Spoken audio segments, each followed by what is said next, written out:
Roll Tide! Tide Talk Web is back, baby! Get some quick notes. Got a hiring of a coach. Got some coaches out. Got some coaches in. So we'll see what we got today on this beautiful Friday. It's not really a Friday for me because I got to go to work tonight. But it's all good because I've had the last 2 days off.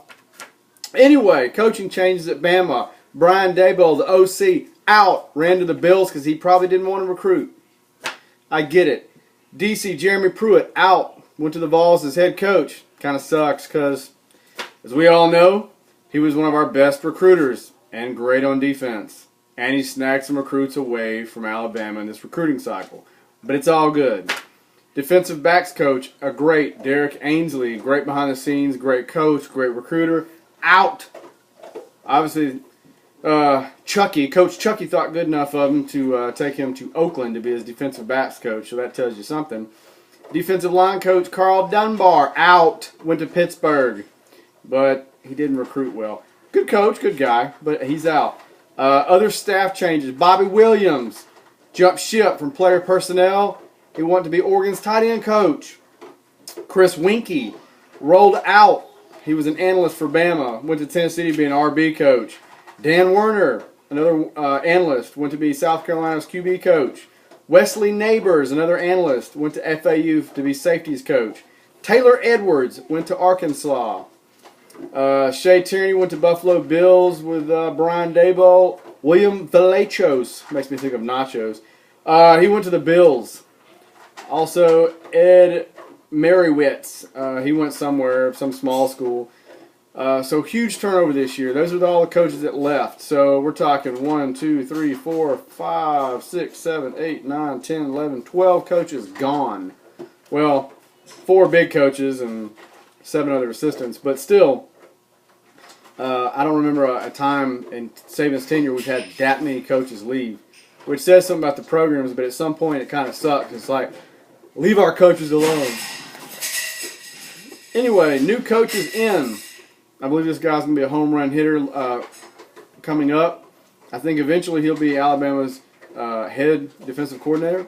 But right now, Pete Golding, he's a linebackers coach. Jeff Banks, special teams. Josh Gaddis, wide receiver coach. Dan Enos is a big get. He got hired by Michigan, and a few days later we hired him to be QB coach and assistant like passing coordinator and stuff. Great recruiter, and he's also an amazing coach. And the newest coach, Craig Killigowski. He's a D-line coach. Very big win. I'll talk about him later. All the coaches besides Killigowski, we talked about in other videos and how good they are. Great young guys, a lot of young energy, good recruiters. So good moves for us. Some other internal moves that we made to other positions instead of hiring outside. Mike Loxley's the OC, as you all know. Tosh Lapoy is the defensive coordinator and outside linebackers coach. Burton Burns went to go be the assistant athletic director because he's been the last 11 years. He's been a running back coach at Bama. Joe Panuzzi took his slot as running backs coach, and he was the tight ends coach. All right, cool beans for tight end Miller Forrestall.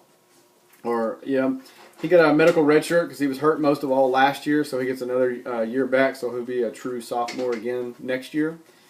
Due to a knee injury, he got hurt. I think it was the 3rd game of the season. All right, Coach Killigowski. They call him Coach Cool. Regardless of he's regarded as one of the nation's best defensive line coaches. Marcus Spears had nothing but rave reviews when he found out we had hired him. And several other ESPN analysts were also on that bandwagon talking about how good he is. Another thing that we got him for, I think, was a lot of ties in the Midwest for recruiting, and also that.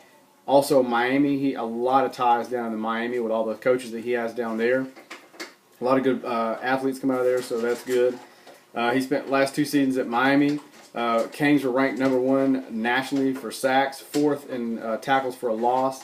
3 of the line members were all-conference ACC members.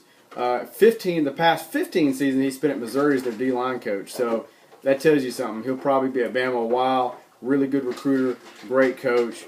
Saban, a little fun fact, he actually played for Saban as a lineman at Toledo in 1990 when Toledo coached him. Also, Bama's looking at adding a QB, grad transfer, Gardner and Minshew out of ECU, Eastern Carolina. Really cool. With his junior year, when he got to play a full year, he threw for 2,100 yards and 16 touchdowns. Last year, because of a knee injury, he was only able to play the last 4 games of the season. Still got over 1,000 yards and I think 10 touchdowns. So pretty darn good numbers. Coach Mack, I know that we had seen him on campus at Bama. We thought maybe he had a chance of winding up there. A lot of us thought that, maybe as an analyst at Bama or maybe the OC.